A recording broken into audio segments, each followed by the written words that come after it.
海風的鹹味、廟埕香火味，也閣有老家脆食麵仔的香味，是袂少鹿港人共同的記憶。有民間團體就邀請藝術家用氣味甲圖像來創作，讓大家唔但看展覽，閣會當用片的，同齊感受鹿港歷史文化的發展過程。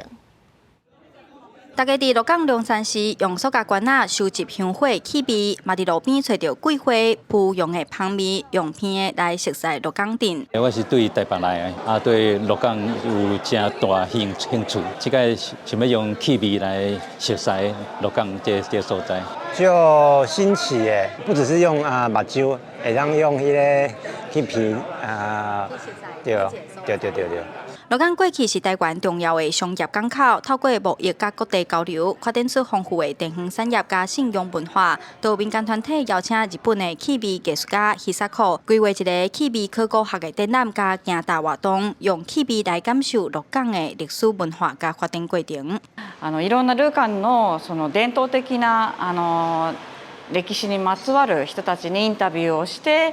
匂いを集めていきました。規劃是用4個展區，自然環境跟人的記憶的味道。那再來第2個就是一個氣味的文明史。第3區是規劃給觀眾互動，然後再引導他們到